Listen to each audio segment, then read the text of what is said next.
যে আয়াতটি আমি তেলাওয়াত করেছি এই আয়াতটি প্রায়শই এই ভূখণ্ডে এই বাংলাদেশে জুমার দিনে খতিব সাহেবরা দ্বিতীয় খুতবা শেষের দিকে পড়ে। যেই ভালোবাসা ইসলামের জন্য হয়, যেই গণজোয়ার কোরআনের জন্য হয়, পৃথিবীর কোন শক্তি দিয়ে সেটাকে আটকানো যায় না। জোরে বলেন ঠিক কিনা? এজন্য গ্রাজুয়ালি, সিস্টেম্যাটিক্যালি, মেথোডোলজিক্যালি আমাদেরকে আগাতে হবে, শুধু আবেগ দিয়ে নয়। বিবেকেরও দরকার আছে না নাই? প্রিয় ভাইয়েরা, আসুন, আমাদের কথা অনেক বেশি, সময় অনেক কম, আমরা আর কাল বিলম্ব না করে মহাবিশ্বয় মহাগ্রন্থ আল কোরআন আল কারীম থেকে কিছু কথা শুনি। আমি যেই টপিকটা নিয়ে আজকের ঐতিহাসিক চট্টগ্রামের প্যারেড ময়দানের তাফসিরুল কোরআন প্রোগ্রামে আলোচনা করব, সেটা হচ্ছে সূরাতু আন-নাহলের 90 নম্বর আয়াত নিয়ে কিছু কথা আমরা উপস্থাপন করবার চেষ্টা করব ইনশাআল্লাহ। আমার খুতবার শুরুতেই আপনারা মোটামুটি আন্দাজ করে ফেলেছেন যে আমি কি নিয়ে আলোচনা করব, কারণ যে আয়াতটি আমি তেলাওয়াত করেছি এই আয়াতটি প্রায়শই এই ভূখণ্ডে এই বাংলাদেশে জুমার দিনে খতিব সাহেবরা দ্বিতীয় খুতবা শেষের দিকে পড়ে না? কি কমন পড়ছে? ইন্নাল্লাহা ইয়া'মুরু বিল আদলি ওয়াল ইহসান ওয়া ইতা'i যিল কুরবা ওয়া ইয়ানহা আনিল ফাহশাই ওয়াল মুনকারি ওয়াল বাগি ইয়া'iদুকুম লাআল্লাকুম তাযাক্কারুন। মুখস্থ আছে না সবার?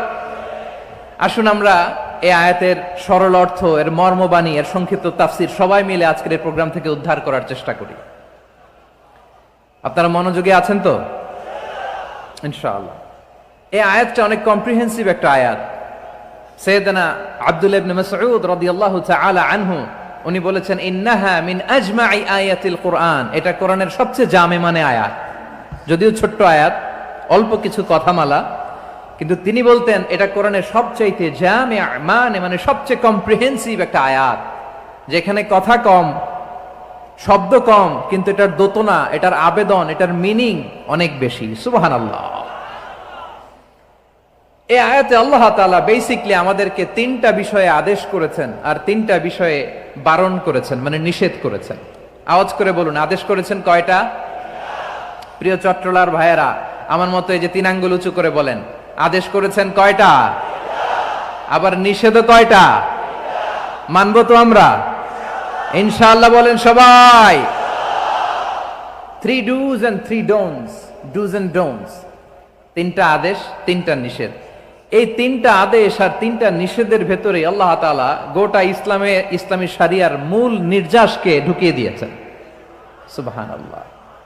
এই ছোট্ট একটা আয়াতে গোটা ইসলামী শরিয়ার, the gist, the cream of the creams, গোটা ইসলামী শরিয়ার মূল নির্যাসকে আল্লাহ ঢুকিয়ে দিয়েছেন। 3টা আদেশ আর 3টা নিষেধ। আসুন আমরা সরাসরি কোরআন থেকে শুনি, সবাই পড়ুন। আউযু বিল্লাহি মিনাশ শাইতানির রাজীম। বিসমিল্লাহির রহমানির রহিম। ইন্নাল্লাহা ইয়া'মুরু বিল আদলি ওয়াল ইহসানি ওয়া ইতা'i যিল কুরবা ওয়া ইয়ানহা আনিল ফাহশাই ওয়াল মুনকারি ওয়াল বাগি ইয়া'ইযুকুম লা'আল্লাকুম তাযাক্কারুন। আল্লাহ তাআলা ইরশাদ করছেন, ইন্নাল্লাহা ইয়া'মুরু বিল আদলি ওয়াল ইহসান, নিশ্চয় আল্লাহ তাআলা তোমাদেরকে ন্যায় বিচারের আদেশ দেন, সদাচরণের আদেশ দেন, নিকটাত্মীয়দেরকে দানের আদেশ দেন। আদেশ কয়টা? আওয়াজ করে সবাই বলুন তো কয়টা? নিশ্চয় আল্লাহ তাআলা তোমাদেরকে ন্যায় বিচারের আদেশ দেন, সদাচরণের আদেশ দেন, তিনি তোমাদের নিকটাত্মীয়দেরকে দানের আদেশ দেন, আর তিনি তোমাদেরকে অশ্লীলতা থেকে নিষেধ করেন, মন্দ কাজ থেকে নিষেধ করেন, অবাধ্যতা সীমালঙ্ঘন থেকে নিষেধ করেন।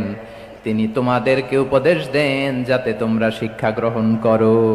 সুবহানাল্লাহ। উপদেশ দিচ্ছে স্বয়ং কে? 3টা জিনিসের আদেশ। ইয়া'মুরু বিল আদল, সুবিচার, ন্যায় বিচারের আদেশ তিনি দেন। ইহসানের আদেশ দেন যাতে আমরা ইহসান করি, একে অপরের প্রতি সুবিচার করি, মহানুভবতা দেখায়, অনুগ্রহ দেখায়, আর নিকট আত্মীয়দেরকে যেন আমরা দান করি। এই তিনটা আদেশ তিনি দিয়েছেন। আর কোন তিনটা জিনিস থেকে তিনি বারণ করেছেন? অশ্লীলতা, ফাহশা, মুনকার, মানে সব মন্দ আর অসৎ কাজ, এগুলো থেকে তিনি আমাদেরকে বারণ করেন। ওয়াল বাগি, অবাধ্যতা, সীমা লঙ্ঘন, এই তিনটা কাজ থেকে তিনি আমাদেরকে বারণ করেন। তিনি আমাদেরকে উপদেশ দেন, স্বয়ং আল্লাহ তাআলা আমাদেরকে উপদেশ দেন যাতে করে আমরা শিক্ষা গ্রহণ করি। সুবহানাল্লাহ পড়ে। তাহলে আসুন আমরা ধরে ধরে একটা একটা করে সামনের দিকে আগাই। আল্লাহ তাআলা প্রথমে আমাদেরকে আদেশ দিয়েছেন আদালের। ইন্নাল্লাহা ইয়া'মুরু বিল আদল। আওয়াজ করে বলুন আল আদাল। সবাই পড়ুন আল আদাল। আমরা উর্দু জানি, হিন্দি জানি, অনেকে ইংরেজিও জানি, কিন্তু আরবি শব্দগুলো আমাদের মুখ দিয়ে বেরোতে চায় না। আওয়াজ করে বলুন আল আদাল। মাশাআল্লাহ। ইন্নাল্লাহা ইয়া'মুরু বিল আদল। আল্লাহ তাআলা আমাদেরকে আদলের আদেশ দেন। আদল অনেকে না বুঝলেও আদালত শব্দটা বুঝবেন। আদালত, আদালত, আদালত বুঝেন না? যেখানে বিচার কার্যের ফয়সালা করা হয়, কোর্ট কাচারি আদালত, এটা তো ভেরি কমন। এটা শুনছেন না সবাই? আদালত, যেখানে ন্যায় বিচার হবে, সুশাসন হবে। কিন্তু ভাগ্যের কি নির্মম পরিহাস, ওখান থেকে মিথ্যা সাক্ষী দিয়ে মনমতো রায় দিয়ে দেয়া হয়। এগুলোর পরিবর্তন হওয়ার দরকার আছে না নাই? প্রিয় ভাইয়েরা, আদালত, আল আদ, ইংরেজিতে বলে জাস্টিস, ন্যায় বিচার, সুবিচার, সুশাসন, জাস্টিস, আল আদাল, সব জায়গায় এই জাস্টিস থাকা দরকার। Justice should be prevailed in the society.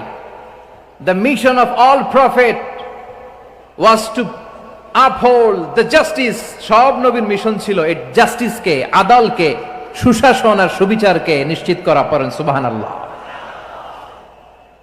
And the core message of every divine scripture was to uphold justice. পৃথিবীর সব আসমানি কিতাবের মূল শিক্ষা ছিল এই জাস্টিসকে সমাজে এনশিওর করা, সুবিচার, সুশাসনকে এনশিওর করা। তাহলে প্রিয় ভাইরা, আমরা বুঝতে পারলাম আল আদ শব্দের মানে হচ্ছে ইনসাফ বা সুবিচার বা ন্যায় বিচার। এটা হচ্ছে একটা general meaning, very general meaning.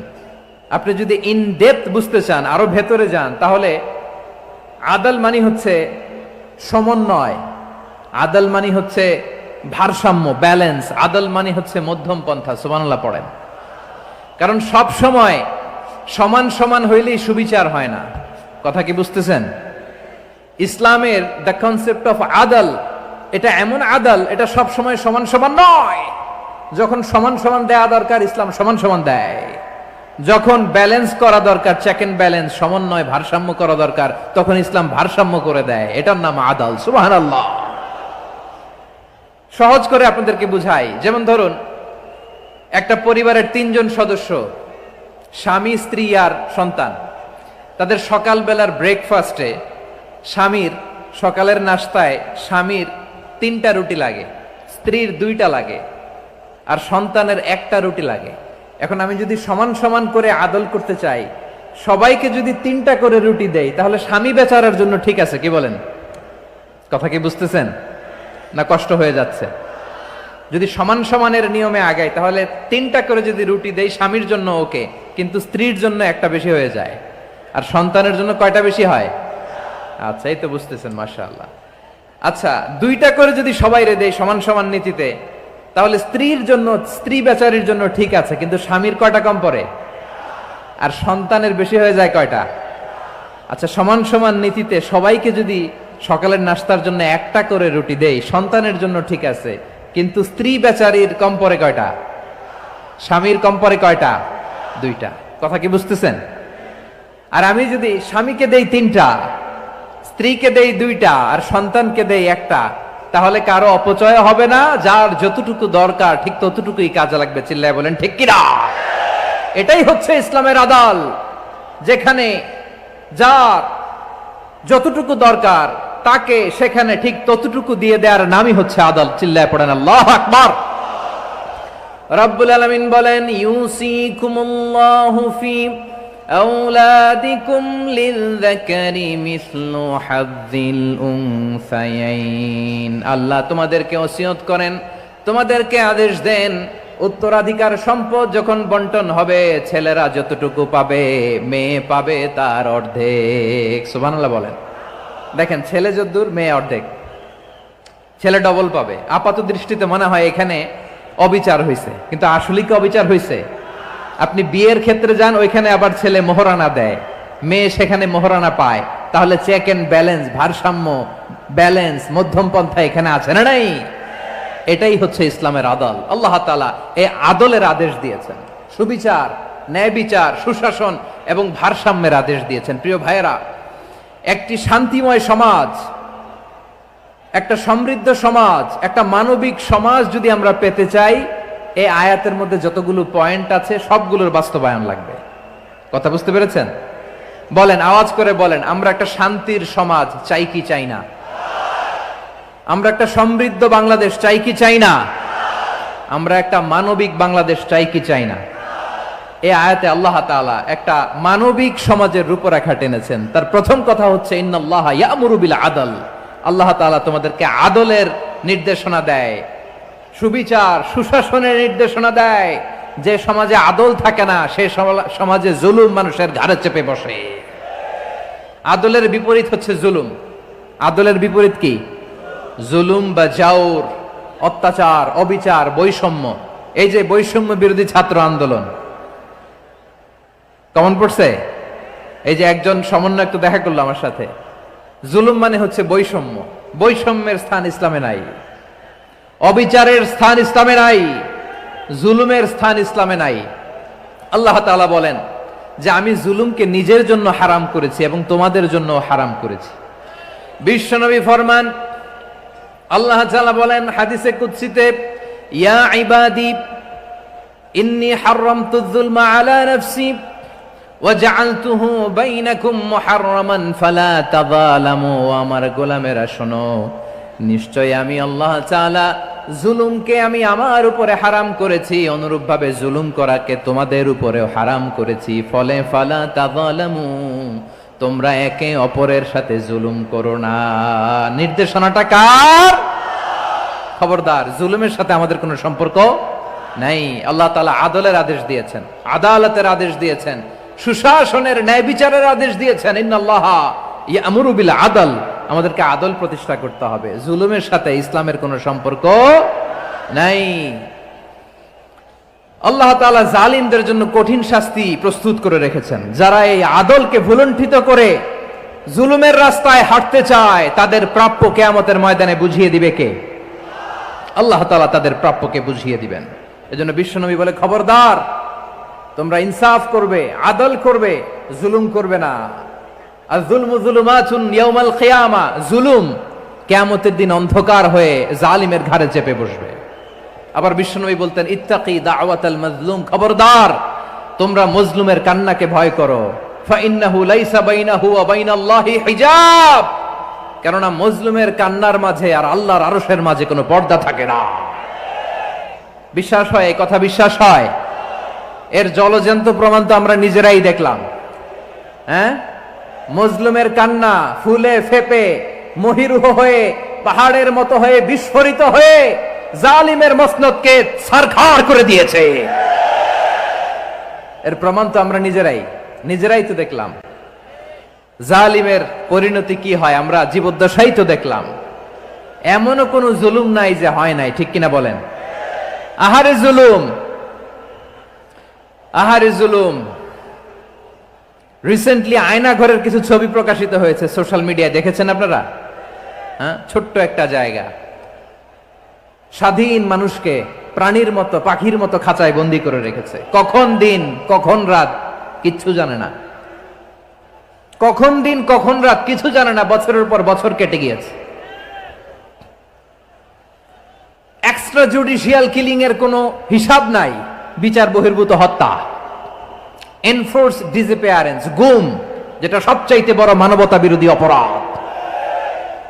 কত মানুষ যে গুম হয়েছে তার কোনো ইয়ত্তা নাই। যেই ফ্যামিলির সদস্য গুম হয়েছে, তারা কি ওই লোকটার জন্য মাগফিরাতের দোয়া করবে নাকি সুস্বাস্থ্যের দোয়া করবে তারা নিজেরাও জানতো না, কারণ জানে না ও বেঁচে আছে না মরে গেছে।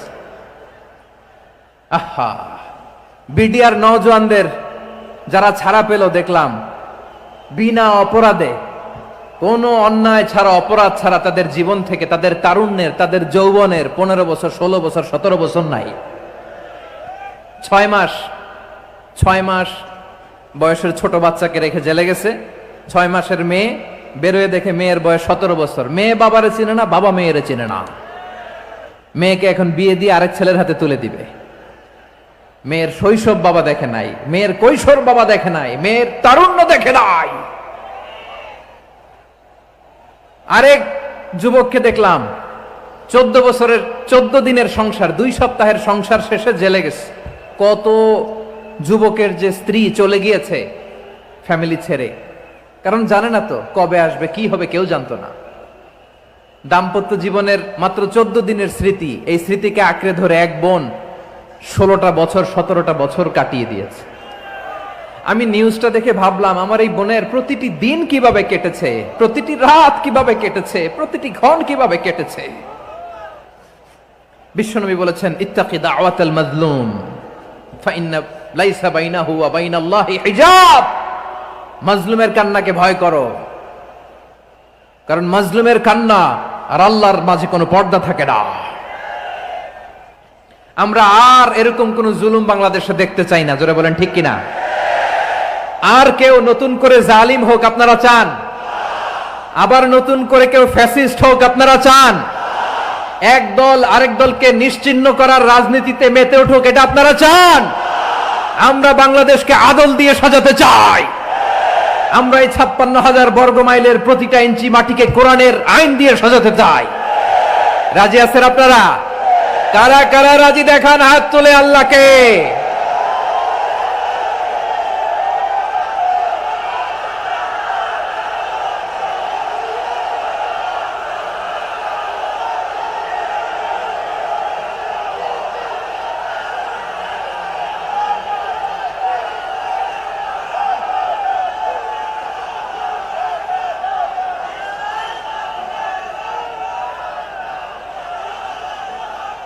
বসুন আমার প্রিয় বীর চট্টলার তৌহিদি মুসলমান, আমরা আর নতুন করে কেউ জালিম হোক এটা চাই না।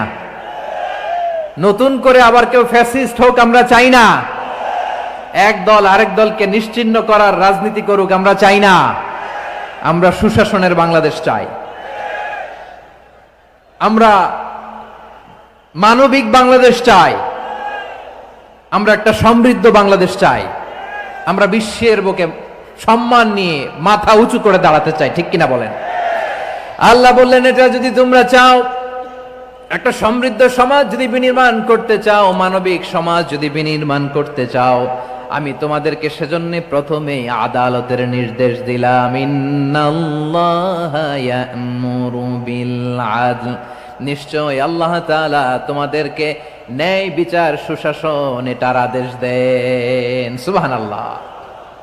আদাল, ন্যায় বিচারের আদেশ আল্লাহ তাআলা কোরআনের বিভিন্ন আয়াতে দিয়েছেন। আল্লাহ তাআলা বলছেন, ইন্নাল্লাহা ইয়া'মুরুকুম আন তুআদ্দুল আমানাতি ইলা আহলিহা ওয়া ইযা হাকামতুম বাইনান নাসি আন তাহকুমু বিল আদল ইন্নাল্লাহা নি'ম্মা ইয়া'iযুকুম বিহি ইন্নাল্লাহা কানা সামিআন বাসীরা। আল্লাহ তাআলা বললেন, আল্লাহ আদেশ দিচ্ছেন, যে ব্যক্তি আমানতের হকদার তার হাতে তোমরা আমানত পৌঁছে দাও। আর যখন তোমরা বিচার কার্য করবে, বিচার ফয়সালা করবে, আদালতের সাথে করো। সুবহানাল্লাহ বলেন। ওয়া ইযা হাকামতুম বাইনান নাসি আন তাহকুমু বিল আদল, আদালতের সাথে করবা। আল্লাহ তাআলা বলেন, যারা জাজ হবে, বিচারক হবে, তাদের যদি বাদী বিবাদীর কারোর সাথে শত্রুতা থাকে, কারোর সাথে যদি কোনো ধরনের রেষারেষি থাকে, আল্লাহ বলেন বিচার কার্য করতে যে ওই শত্রুতা রেষারেষির কারণে আদালতের বাইরে যে অবিচার করে বিচার করো না। ওয়ালা ইয়াজরিমান্নাকুম শানাআনু কওমিন আলা আল্লা তা'দিলু ই'দিলু হুয়া আকরাবু লিত্তাকওয়া ওয়াত্তাকুল্লাহা ইন্নাল্লাহা খাবীরুম বিমা তা'মালুন। খবরদার কোন জাতির প্রতি, কোন গোষ্ঠীর প্রতি, কোন গোত্রের প্রতি আক্রোশ যেন তোমাদেরকে ন্যায় বিচার থেকে দূরে সরিয়ে না দেয়, বরং আমি আল্লাহর আদেশ হলো ইদিলু, তোমরা আদল করো, ন্যায় বিচার করো, সুবিচার করো, সুশাসন প্রতিষ্ঠা করো। হুয়া আকরাবু লিত্তাকওয়া, এটাই তাকওয়ার সবচেয়ে কাছাকাছি। সুবহানাল্লাহ বলেন। কোরআনের বিভিন্ন আয়াতে আল্লাহ তাআলা স্পেসিফিকলি ধরে ধরে বিচার করার সময় আমরা যেন আদাল করি সেটা বলেছেন। কোরআনের কোন কোন জায়গায় আল্লাহ তাআলা এই আল আদ শব্দটা ব্যবহার করেছেন। আবার একই জিনিস ইনসাফ, সুবিচার, সুশাসন, ন্যায় বিচার, ন্যায় পরায়ণতা বুঝাতে আল্লাহ তাআলা কখনো কখনো আল কিসত শব্দটা ব্যবহার করেছেন। আওয়াজ করে সবাই বলুন আল কিসত। প্রিয় ভাইরা, সবাই আওয়াজ করে আমার সাথে সাথে বলুন আল কিসত। আল্লাহ তাআলা বলেন ওয়া ইন হাকামতা ফাহকুম বাইনাহুম বিল কিসতি ইন্নাল্লাহা ইউহিব্বুল মুকসিতিন। যখন তুমি বিচার করবে, বিশ্বনবীকে উদ্দেশ্য করে অ্যাড্রেস করে বললেন, নবী হে, ইহুদিরা কোনো বিষয়ে মীমাংসার জন্য যদি আপনার দরবারে আসে, যদি বিচার করতে হয়, খবরদার অবিচার করবেন না। ফয়সালা যেটা করবেন কিসতের সাথে করবেন, ন্যায় পরায়ণতার সাথে করবেন, কারণ ইন্নাল্লাহা ইউহিব্বুল মুকসিতিন, নিশ্চয় আল্লাহ রাব্বুল ইজ্জাত ন্যায় পরায়ণশীলদেরকে বড্ড ভালোবাসেন। সুবহানাল্লাহ বলেন। ন্যায় পরায়ণ লোকদেরকে আল্লাহ তাআলা বড্ড ভালোবাসেন। অন্য আয়াতে আল্লাহ তাআলা বলছেন وَنَضَعُ الْمَوَازِينَ الْقِسْطَ لِيَوْمِ الْقِيَامَةِ فَلَا تُظْلَمُ نَفْسٌ شَيْئًا। আমি কিয়ামতের দিন ন্যায় পরায়ণতার মানদণ্ড স্থাপন করব, যেটাকে আমরা মিজানের পাল্লা বলি। আল্লাহ বলেন ন্যায় বিচারের মানদণ্ড কিয়ামতের ময়দানে আমি আল্লাহ স্থাপন করব। সেদিন কারো প্রতি বিন্দু পরিমাণ, এক চুল পরিমাণ অবিচার করা হবে না, কোনো অবিচার করা হবে না। সেদিন সুশাসন হবে, সুবিচার হবে, ন্যায় পরায়ণতার সাথে বিচার হবে। আওয়াজ করে পড়েন আল্লাহু আকবার। তাহলে প্রিয় ভাইরা, যে তিনটি বিষয়ে আল্লাহ তাআলা আমাদেরকে আদেশ দিয়েছেন, তার প্রথমটা হচ্ছে আদালত, ইনসাফ, সুবিচার, ন্যায় বিচার। এটা আমরা চাই কি চাই না? বিশ্বনবী ন্যায় বিচার, ন্যায় পরায়ণতা, সুশাসন প্রতিষ্ঠিত করেন কি করেন নাই? আপনারা বিশ্বনবীর সিরাত যারা পড়েছেন, আপনি দেখবেন বিশ্বনবীর সিরাতের পরতে পরতে, বাঁকে বাঁকে, সিরাতের বাঁকে বাঁকে এই আদালতের নমুনা মেলে। সুবহানাল্লাহ বলেন। ছোট্ট একটা নমুনা রাসূল সাল্লাল্লাহু আলাইহি ওয়াসাল্লামের আসসিরা আল আতরা থেকে ছোট্ট একটা নমুনা আপনাদের খেদমতে এখানে উপস্থাপন করি। বিশ্বনবী সাল্লাল্লাহু আলাইহি ওয়াসাল্লাম মক্কা বিজয় করলেন ৮ম হিজরিতে। মক্কা বিজয় শেষে তিনি কয়েক সপ্তাহ মক্কাতে অবস্থান করলেন। ইন দ্য মিন টাইম মক্কার একটা ভেরি প্রেস্টিজিয়াস এন্ড ডিগনিফাইড ফ্যামিলির নারী চুরিতে ধরা পড়ল। কিসে ধরা পড়ল? সবাই বলেন কিসে? আমাদের সমাজে আসেনি এটা? আছে? ছোট না বড়?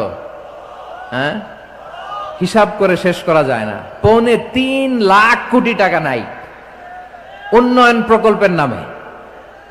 উন্নয়ন প্রকল্পের নামে ৩.৫ লাখ কোটি টাকা নাই। ৩.৫ লাখ কোটি টাকা লিখতে পারবেন আপনি? একটানা লিখতে পারবেন? বুঝতেছেন কত বড় সংখ্যা? হ্যাঁ, বনু মাখজুমিয়া গোত্রের এক নারী মক্কায় চুরিতে ধরা পড়ল। বলেন তো চুরি করলে বিধান কি? কি কাটতে হবে? চুরির বিধান হলো হাত কেটে দাও। তাও সেটা গোপনে নয়, প্রকাশ্যে জনসম্মুখে হাত কেটে দাও। বনু মাখজুমিয়া গোত্রের নারী যখন চুরিতে ধরা পড়লো, সাহাবারা চিন্তায় পড়ে গেলেন। সবেমাত্র মক্কার লোকেরা কালিমা পড়ে মুসলমান হয়েছে, ইসলামের আইন কানুন তেমন জানে না, ইসলামী শরিয়ার সাথে বেশি পরিচিত নয়। এখন যদি বিশ্বনবী চুরির যেই বিধান এটা যদি কায়েম করে হাত যদি কেটে দেয়, না জানি মক্কার লোকেরা আবার বিগড়ে যায়, না জানি মক্কার লোকেরা আবার মুরতাদ হয়ে যায়, না জানি মক্কার লোকেরা ইসলাম থেকে দূরে সরে যায়। চলো চলো, সাহাবীরা মিলে পরামর্শ করলেন, চলো বিশ্বনবীর কাছে যে বলি, ও নবী, শুধু কেবলমাত্র একমাত্র এই নারীর জন্য চুরির হাত কাটার বিধানটা আপনি একটু থামিয়ে দেন। চুরির হাত কাটার যে বিধান এখানে একটু রহিত করে দেন, বাকিগুলা কইরেন, মদিনাতে যে চলবে, কিন্তু মক্কায় এবারের জন্য মাফ করে দেন। কিন্তু কে বলবে? এই যে পরামর্শ, সাজেশন, এটা কে দিবে বিশ্বনবীর কাছে? সাহাবারা চিন্তায় পড়ে গেলেন। আল্লাহর নবীর সামনে দাঁড়িয়ে আল্লাহর দেয়া হুদুদ, আল্লাহর দেয়া বিধান থামিয়ে দেওয়া, মাফ করে দেওয়া, এই কথা বিশ্বনবীর সামনে বলার সাহস তো কেউ রাখে না। কেউ কেউ বলল, বিশ্বনবীর পালক পুত্র যায়েদ বিন হারেসার সন্তান উসামারে বিশ্বনবী নাতির মতো আদর করে, বড্ড বেশি ভালোবাসে উসামারে। এজন্য সাহাবারা উসামাকে বলতো হিব্বু রাসূলিল্লাহ, বিশ্বনবীর ভালোবাসা। কি বলতো? সাহাবীরা বললেন, বিশ্বনবীর ভালোবাসা হিব্বু রাসূলিল্লাহ, উসামারে পাঠাও। উসামারে বিশ্বনবী নাতির মতো স্নেহ করে, মায়া করে, ভালোবাসে। আমরা পারবো না, উসামা পারবে।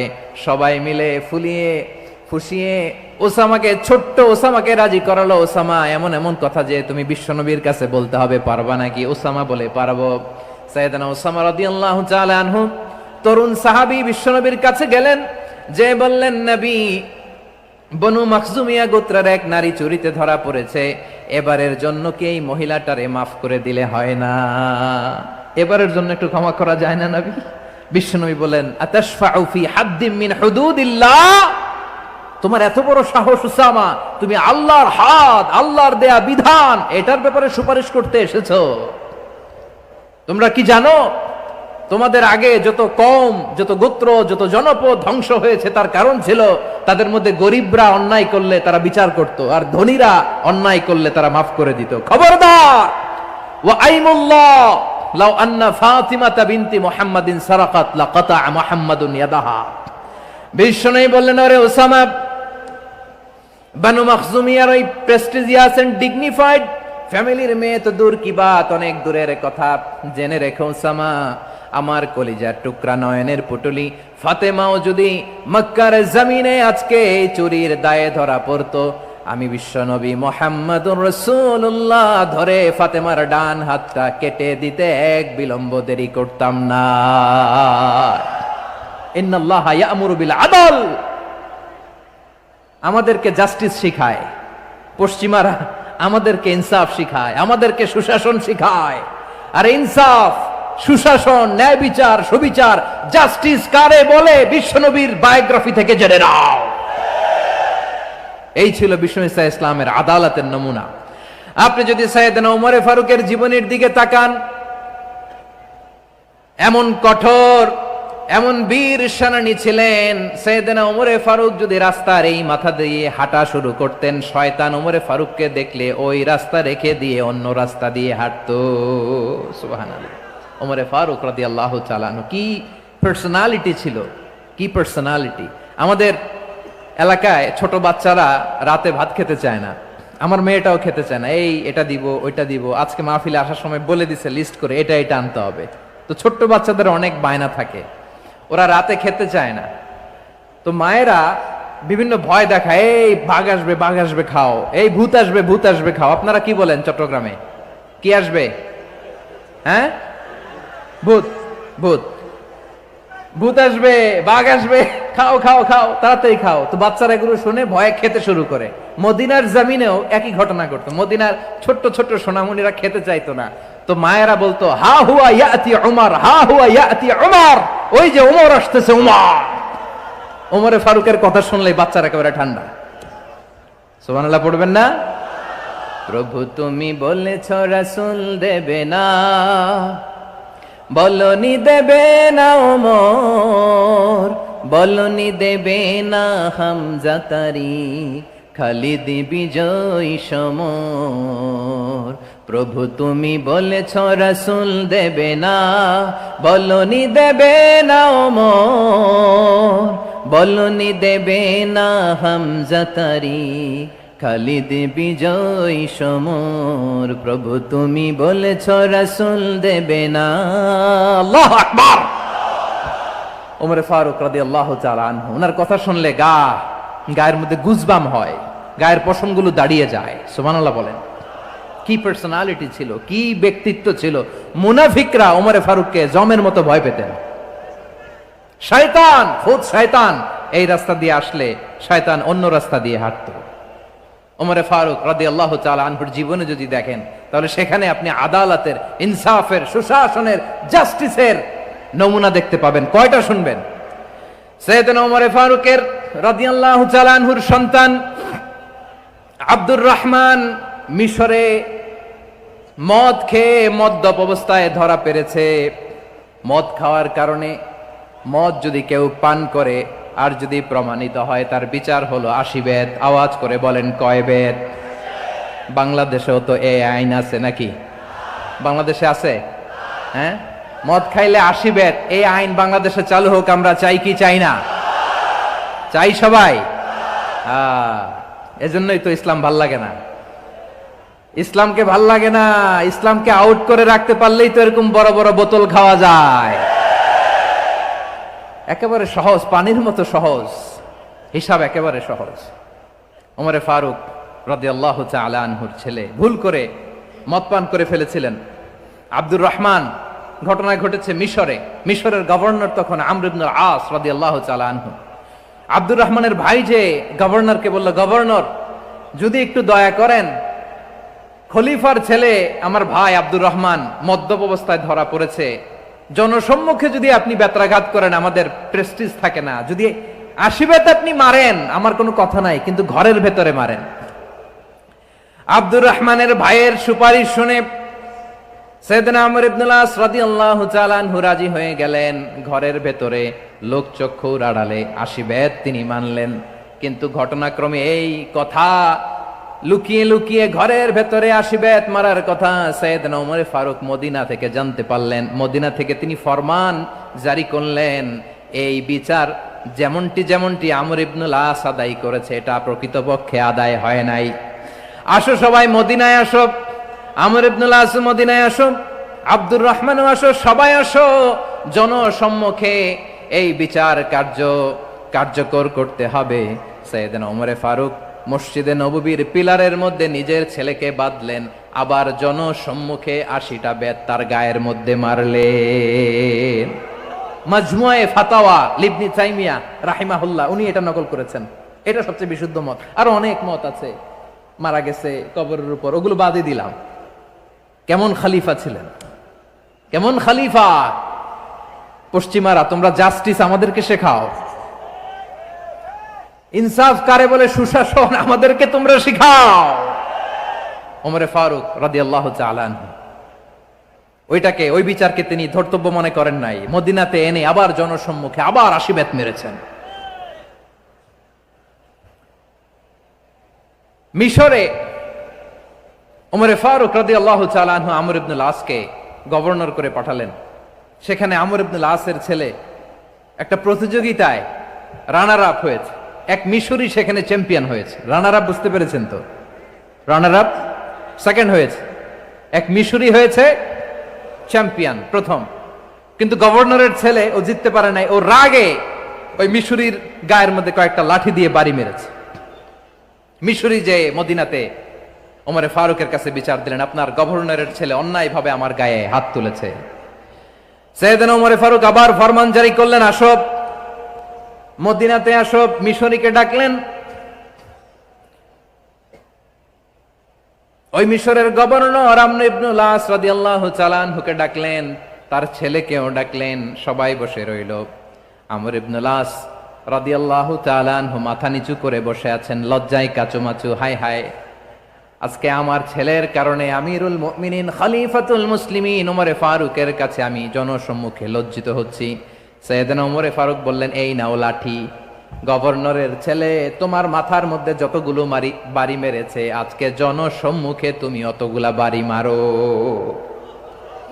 মিশরি বলে, থাক, আপনি যে ডেকে আনছেন সবার সামনে এটা বলছেন, এতেই আমি খুশি। আল্লাহু আকবার! আপনার মহানুভবতা দেখে আমি খুশি, আর অপমানের দরকার নাই। ওমরে ফারুক বলে, না, খবরদার, এই কথা মিশরি তুমি বলো না, মারো, যতগুলা বাড়ি মেরেছে মারো। বাধ্য হয়ে মিশরি আমর ইবনুল আসের সামনে ওনার কলিজার টুকরা সন্তানের মাথার মধ্যে বাড়ি মারতে আরম্ভ করলেন। ঠিক যতগুলা বাড়ি গভর্নরের ছেলে আমর ইবনুল আসের ছেলে মিশরির গায়ে মেরেছিল, মাথায় মেরেছিল, মিশরি গুনে গুনে ততটা মারলেন।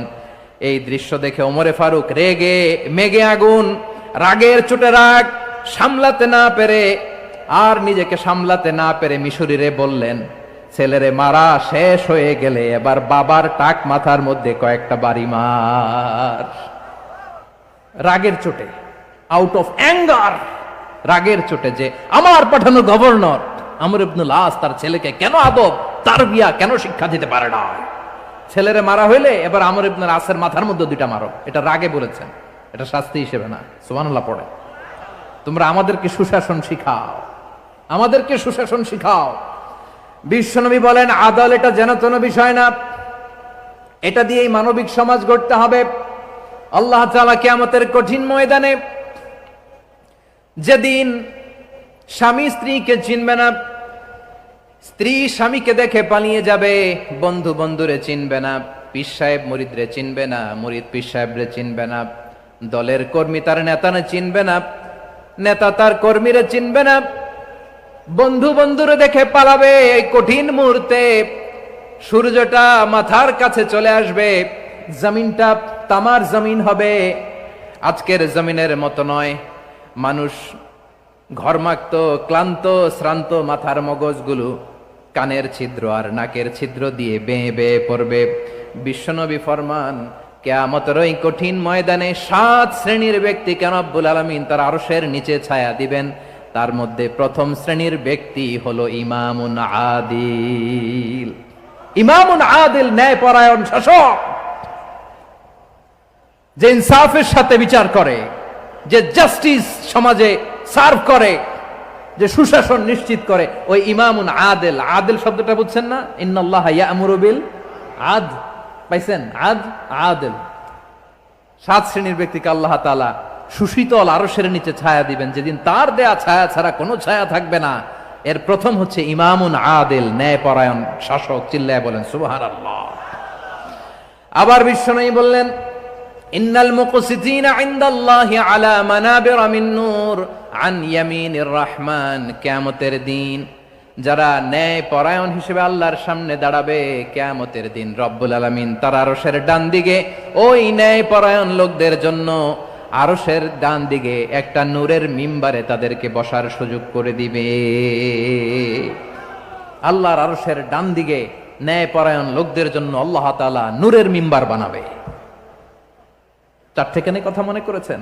আল আদাল, জাস্টিস।